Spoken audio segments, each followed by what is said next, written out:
Chapter 15. Pain shot through Brady's chest as the weights landed on him with a loud thud. The air whooshed from his lungs. He scrabbled for a hold on the weights, tried to push them up again. He couldn't breathe, couldn't move.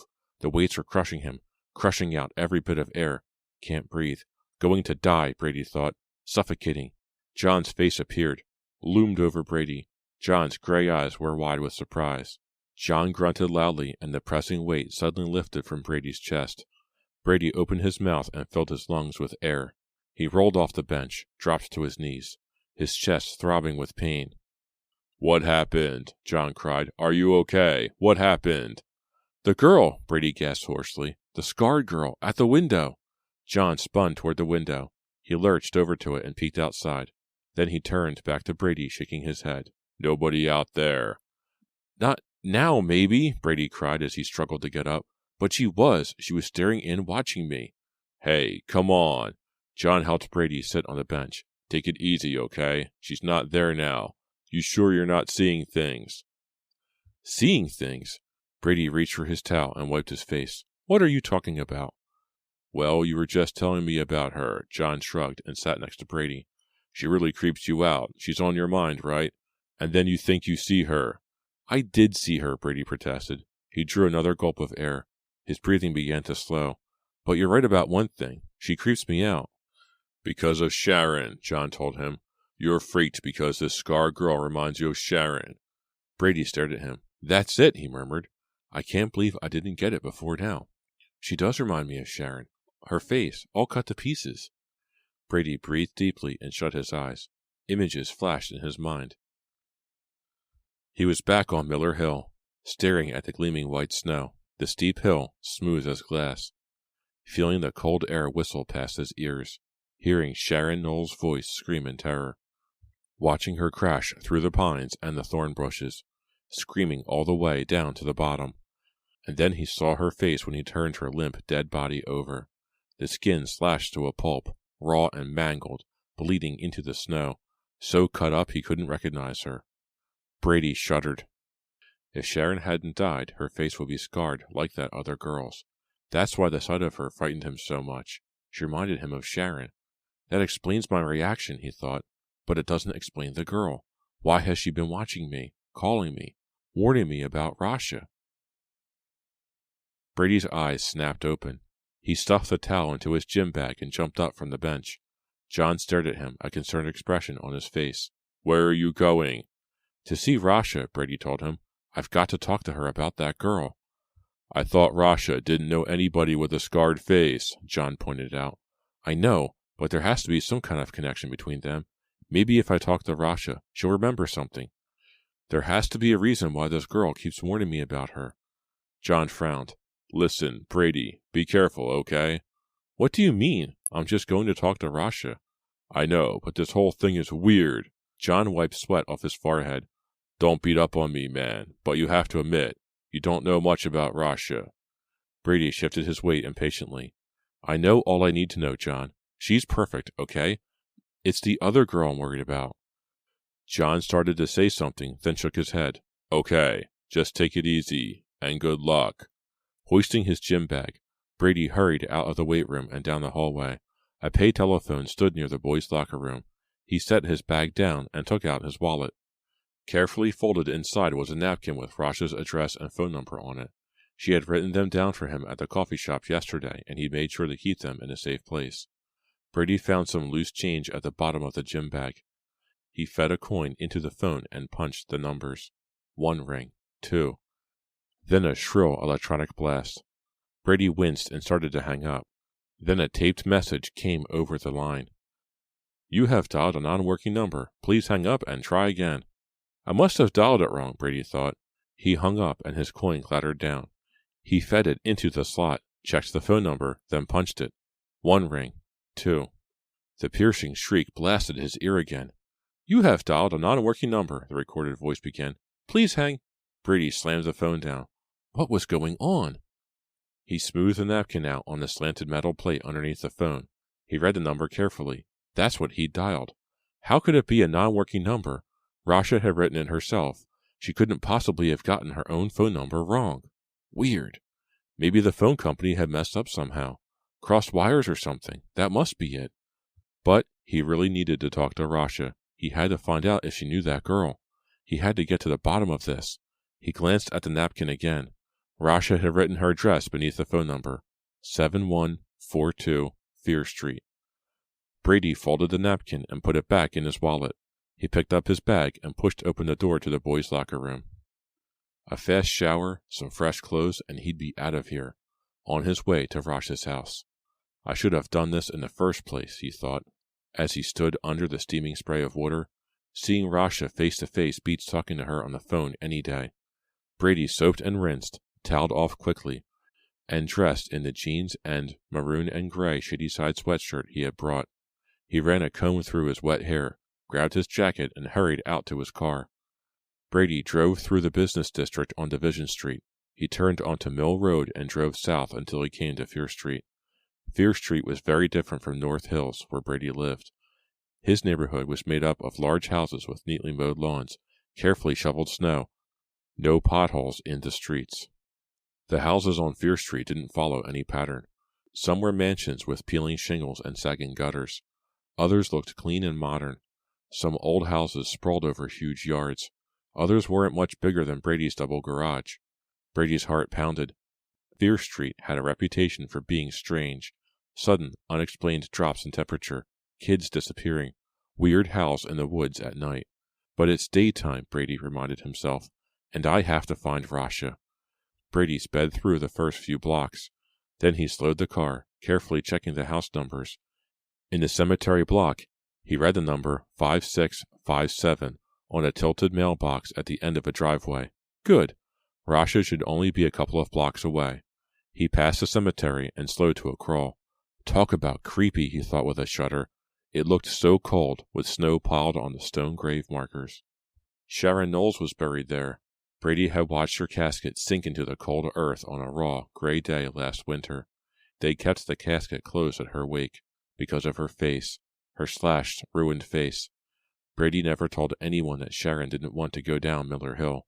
Thinking about it now, he felt a sharp stab of guilt. But it wasn't really his fault she died. Sure, she didn't want to sled there, but what happened was an accident. Don't think about it, Brady commanded himself. Don't think about Sharon. Find Rasha. Across the cemetery stood a house numbered 7023. It was on the left, so 7142 must be on the right. Brady slowed to a crawl again, past one house, 7028, past a vacant lot, past more houses, one of them numbered 7030. Brady inched along, counting houses in case Rasha's wasn't numbered. 7134, 7136, and then no more houses. Brady braked, then backed up to the last house he'd passed.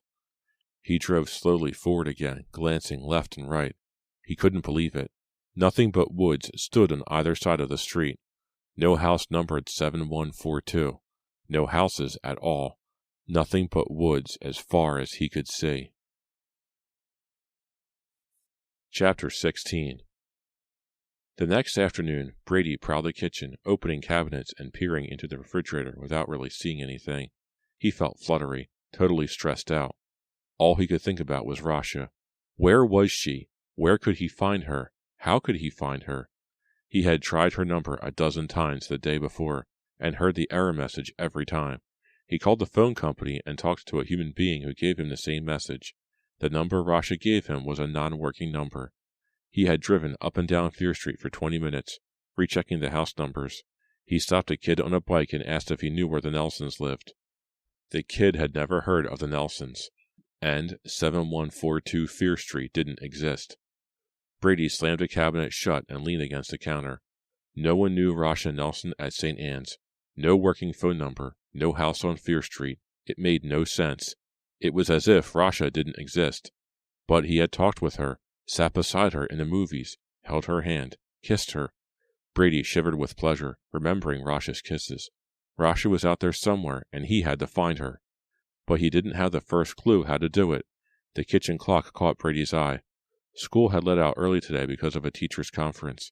He had time on his hands, but the only thing he wanted to do with that time was spend it with Rasha. Where was she? Why had she given him the wrong phone number, the wrong address? Finally, Brady gave himself a shake. If he stood around wondering about Rasha much longer, he'd go nuts. Homework, he thought. Brady grabbed a Mountain Dew out of the refrigerator and carried his books into the living room. He spread his homework out on his dad's big wooden desk and reached for the bio notebook. As he flipped through the pages, he spotted Allie's handwriting. She'd copied her notes into his book a couple of weeks ago when he'd been out sick with a cold. Allie. Brady leaned back in a desk chair and thought about her. He knew she was still upset about the party. Maybe when he'd finished his homework, he would go see her. Not to tell her about Rasha, he wasn't ready to do that yet. Without Rasha, he didn't have anything else to do. After popping the tab on the soda can, Brady took a sip and flipped to the notes he needed to study. Rasha's face drifted back into his mind. He tried to shake the image away, but the bio notes blurred. All he could see were Rasha's green eyes and pouty red lips, Rasha's smile, her kisses. He didn't want to study. He didn't want to go visit Allie. All he wanted was Rasha. He couldn't get her out of his head. The doorbell rang. Brady jumped up and hurried out into the hall, hoping it would be Rasha. But even if it wasn't, he'd be glad for the distraction. He couldn't concentrate anyway. The bell rang again. Brady eagerly pulled the door open and felt a wave of relief wash over him. Rasha stood on the porch, looking beautiful in a purple skirt, a soft black sweater, and a black leather jacket. Brady's heart beat faster at the sight of her. "Hey, this is perfect," he exclaimed. "I was just thinking about you." "I was thinking about you too, Brady," Rasha smiled, a sexy smile. "Fate, right?" "Definitely," Brady agreed. "I wasn't sure you'd be home, but I decided to take a chance and drop by." Rasha touched his arm. "I'm glad I did." "So am I," Brady told her. "Really glad." "Well," she glanced over his shoulder, "aren't you going to invite me in?" "Oh, sure." Brady stepped aside and let her into the front hall. "I'm really glad you came over," he repeated. "I wanted to see you, but I went looking for you yesterday and—" "You did?" Rasha interrupted. "You're so sweet." She leaned close and kissed him. Brady put his hands on her shoulders as he kissed her back. "Let's sit down," Rasha suggested. Brady took her hand and led her down the hall. As they entered the living room, Rasha tripped on the white throw rug that covered part of the polished wooden floor. "Careful," Brady warned, tightening his grip on her hand to keep her from falling. "Everybody always trips over that rug." "Maybe you should get rid of it," Rasha commented, steadying herself against the desk. Brady laughed. "Try telling my mother that.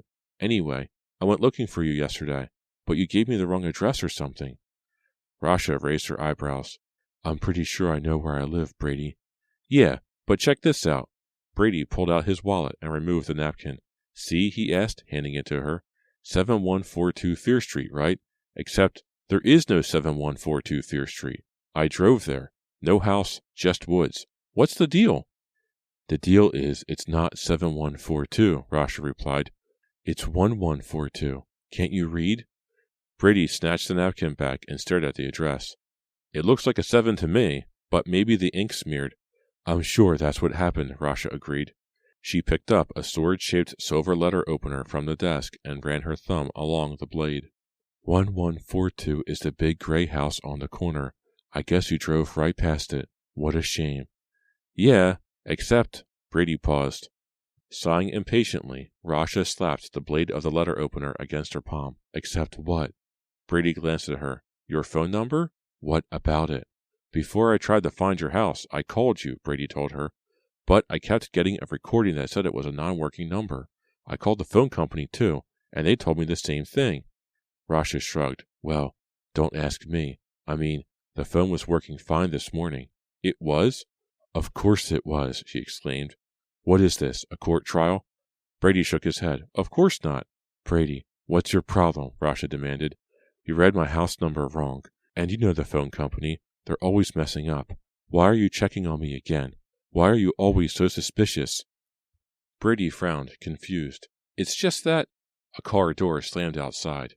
Brady made his way to the front window and pulled back the curtain. Allie's car sat in the driveway. Allie's auburn hair glinted red in the afternoon sun as she hurried up the walk toward the front door. Brady dropped the curtain and spun around. "It's Allie!" he cried, panic in his voice. "Who?" Rasha asked. "Never mind." Brady glanced around, feeling trapped. "Listen, Rasha, I can't explain right now, but you've got to leave." "Leave? Yeah, and I know it sounds crazy, but could you go out the back way? Brady jumped as the doorbell rang. Hurry, he pleaded. I'll explain everything later. Okay, I guess. Rasha gave him a confused smile and started across the room toward the door. The doorbell rang again. Thanks, Rasha, Brady told her gratefully. Listen, I'll call you later and we can— Look out, he cried. As the toe of Rasha's boot caught on the edge of the throw rug, Rasha gasped and started to fall. Her arms flailed the air as she tried to catch her balance. Brady grabbed her arm, trying to keep her from falling. Rasha swung her other arm to clutch his shoulder. Instead, she hit his side. Brady felt something cold against his skin. Then he felt a burning sensation. Pain. His side was on fire. He screamed, grabbed at his waist. The pain blazed through him. He yanked his hand away. The furniture began to spin. Dizzy, Brady gazed down at himself. Something silver poked out through his shirt. With a strangled cry, Brady realized what it was. The handle of the letter opener. But he could only see part of the blade, because the rest of it was buried in Brady's skin. Chapter 17. Brady gasped. The room spun. Blackness edged his vision. The pain grew sharper as it spread over his body. He uttered a low moan. Rasha cried out in horror. Oh no! Oh, Brady, what have I done? Brady screamed again as Rasha grabbed the letter opener with both hands and yanked it out. His vision began to blur and his legs wobbled. He fell to the floor. Rasha's voice seemed to come from very far away. I'm so sorry, she exclaimed frantically. Oh, Brady, are you okay? Dark red blood seeped from Brady's wound, formed a widening circle on his pale blue shirt. He felt the thick, sticky wetness oozing through his fingers, saw it trickle onto the white rug beneath him. He moaned again, tightly clutching his side. Rasha knelt beside him, her hand gently on his arm, her green eyes wide with fear. You'll be okay. I'm sure you'll be okay, she cried. I'll get you to a hospital, Brady. Don't worry. Brady gritted his teeth as the fierce pain bit into him. Beads of sweat popped out on his face. His body trembled. Every breath was agony. Yeah, he muttered, his jaw clenched. The hospital. He took a shallow breath, tried not to scream again. The front door slammed. Brady? Allie's worried voice called out. Brady? Footsteps pounded down the hall toward the living room. Brady? What's wrong? Allie cried. I heard you scream. Brady heard Allie's sudden gasp. The rug muffled her footsteps as she quickly approached him. Another sharp gasp. Oh no! Allie shrieked. Brady! Brady, what happened? What happened? What did she do to you? She... Brady peered up at Allie through the blackness that threatened to engulf him. He tried to say more, but he couldn't get enough breath. Rasha jumped up, still gripping the letter opener. What happened? Who are you? Allie asked Rasha. Her gray eyes widened in horror as she saw the blood dripping from the silver blade onto the white rug. You stabbed him! You stabbed Brady! It was an accident, Rasha cried.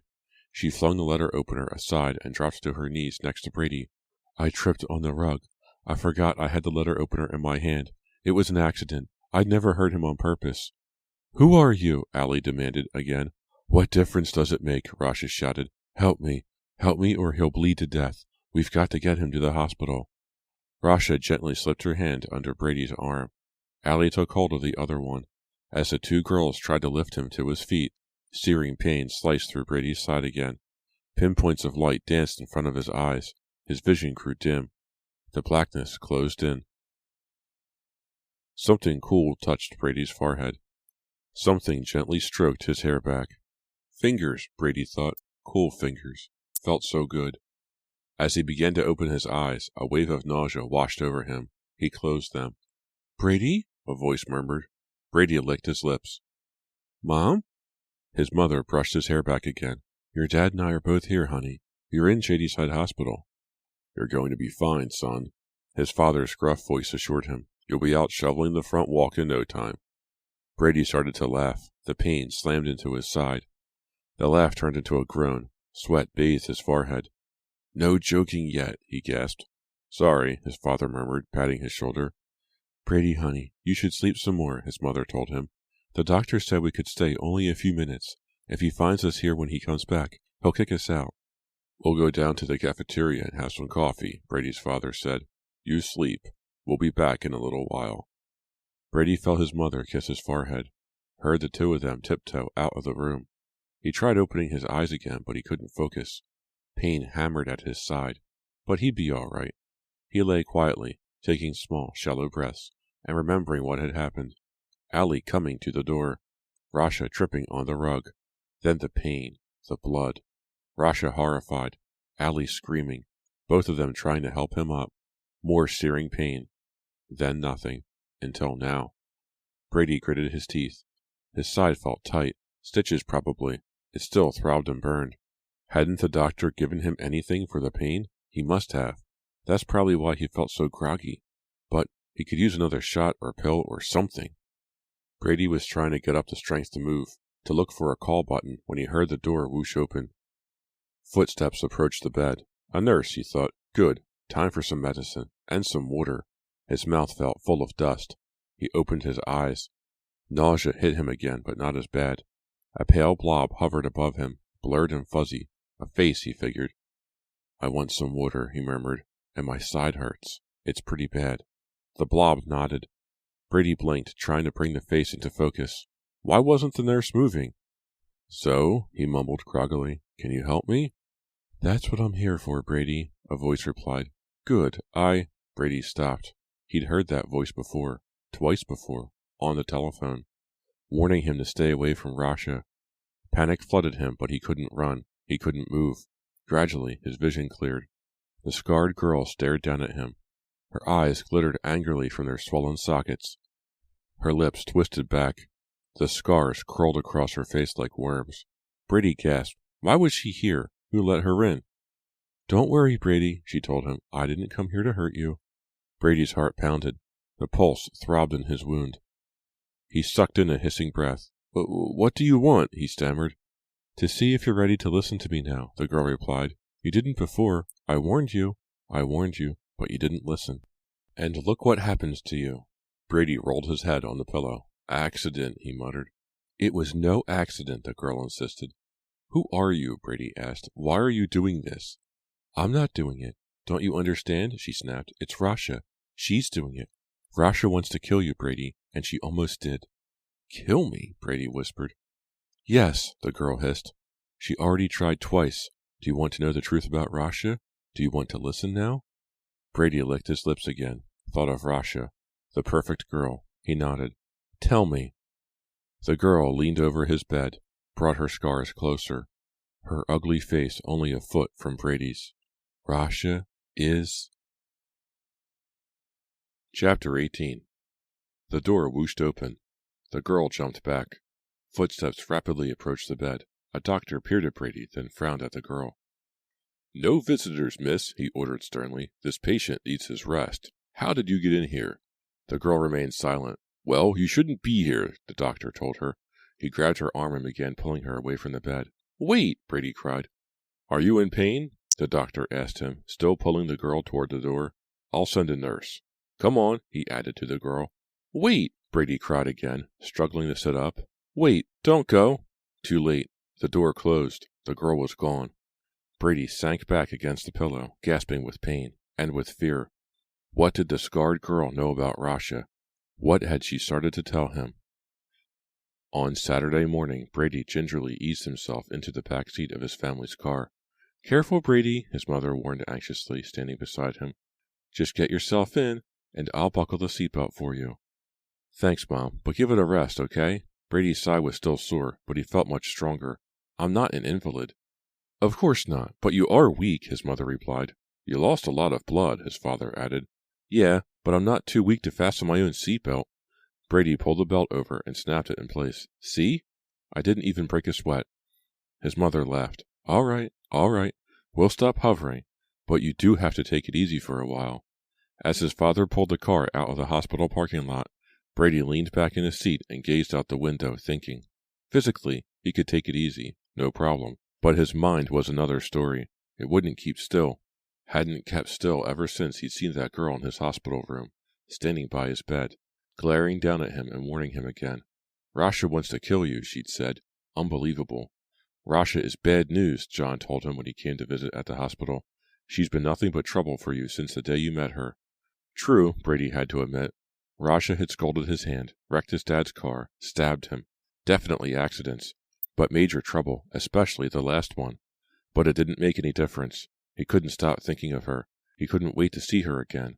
Rasha hadn't visited him in a hospital. Too ashamed, Brady figured, feeling too guilty to face him. But he'd find her soon, hold her and kiss her, tell her it wasn't her fault, and everything would be perfect.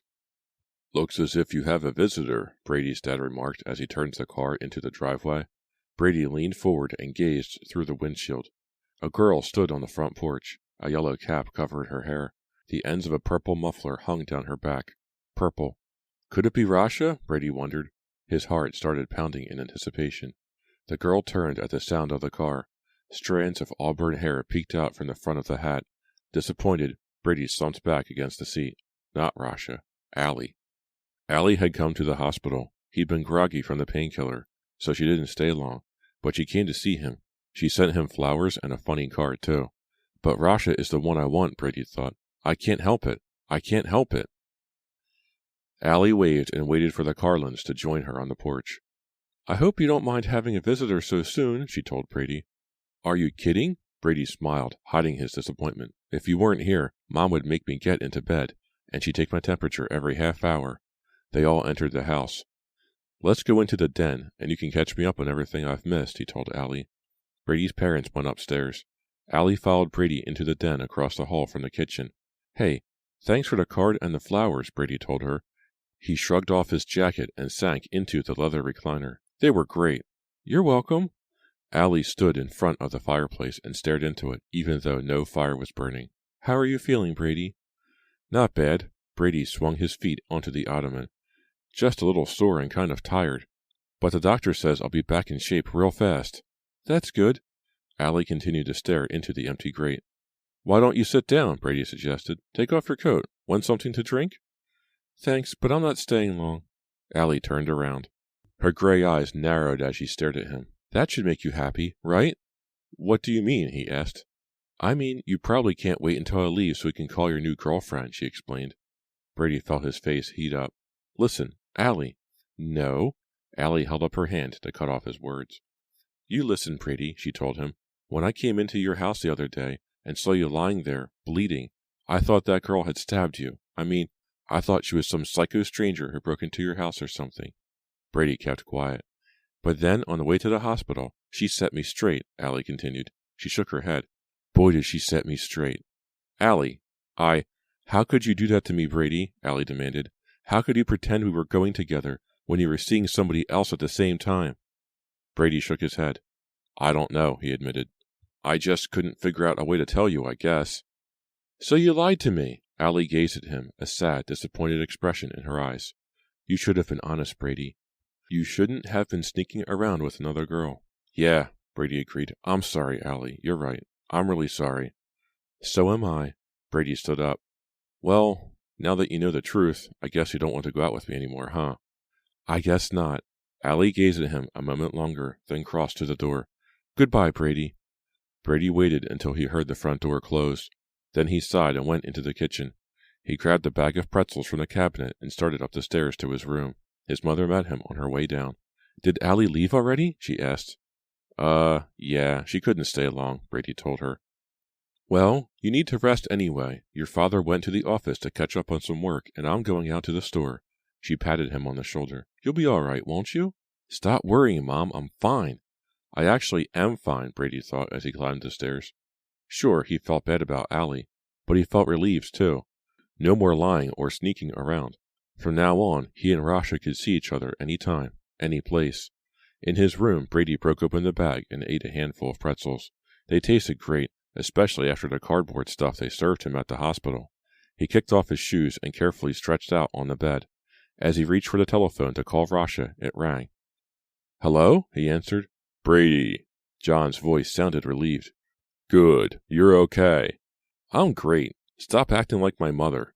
Brady stuffed another pretzel into his mouth. What's up? He mumbled. Plenty. Can you come over? John asked. We have to talk. About what? Brady heard the tension in his friend's voice. What's wrong, John? You sound really stressed. I am. I found out some stuff about Rasha, John explained. You won't believe it. What? Brady sat up quickly, wincing as the stitches in his side pulled. What did you find out? It's that girl, John exclaimed. The one with the scars. She... Wait a minute, Brady broke in. I thought we were talking about Rasha. We are. Just listen. That girl with the scars is here. John lowered his voice. Major weirdness, man, but I think it's true. The girl says... A beep sounded in Brady's ear. Hold on a sec, John. It's my call waiting. Let me see who it is. Hoping to hear Rasha's husky voice, Brady pushed the button to take the call on the other line. Hello? Hello? No one answered. Brady pushed the button again. I'm back, John. Silence. John, you there? No answer. Brady hung up, then punched in John's number. The phone rang 5 times. 10, 15. Brady hung up. John has to be home, he thought. I was talking to him 10 seconds ago. His phone must be messed up or something. He tapped the telephone nervously, picked it up and dialed John again. Still no answer. What had John learned about Rasha? He sounded really upset. And why didn't he answer the phone? Brady pulled his shoes back on and hurried downstairs. He slipped his car keys off the hook in the kitchen, grabbed his jacket from the den, and hurried outside. A light snow had started to fall. Brady shrugged into his jacket and strode quickly to his car. His side ached a little. His mother was going to kill him for going out, but he'd worry about that later. He had to find out what John knew. John lived 6 blocks away, in the last house on a dead-end street. The snow began falling a little harder as Brady drove. Fat, icy flakes built up on the windshield. The wipers worked, but the defroster groaned once and then conked out. Rasha, Brady thought. I'll find out about Rasha, and about that girl with the scars. By the time Brady pulled onto John's street, the car windows had totally fogged up on the inside. He steered with one hand and used his other arm to wipe the mist from the glass. Swirling red and blue lights appeared through the sheet of falling snow. That's weird, Brady thought. He hitched forward in his seat and peered through the smeared windshield. Huh? Police cars? Yes. 2 police cars stood in John's driveway. The third stood half on, half off the curb, its rear end jutting into the street. The front door to John's house stood wide open. Brady hit the brakes. The car skidded to a stop, barely missing the third patrol car. He flung open the door and jumped out. His heart hammered as he raced across the snow-crusted yard, up the slippery stone steps, and into John's house. A police officer stood inside the front door. What's happening? Brady cried. What's going on? Are you a member of the family? The policeman asked, not answering Brady's question. No, I'm a friend. What's going on? Where's John? Brady heard voices and movement in the living room. John? He called, starting down the hall. Hey, you can't go in there. The officer reached out to stop him, but Brady shook his hand off and ran a few steps to the arched door of the living room. The room was crowded with cops, muttering in grim, low tones. Brady pushed through them, scanning the room, searching for John. And then he saw him. John lay sprawled between the couch and the coffee table, arms flung above his head, mouth open in a frozen scream. Red hair fluttering in the cold breeze from the open front door. Brady's pulse thundered in his ears as he stared down at what remained of his best friend. What? He choked out. His neck is broken, Brady heard a policeman mutter. Windpipe crushed, another officer said, shaking his head. Brady stared in shocked horror. John's eyes stared at the ceiling, past the police officers, past Brady. His throat, Brady thought, the panic rising. A heavy marble candlestick lay across John's neck, pressed into the soft flesh, crushing John's throat.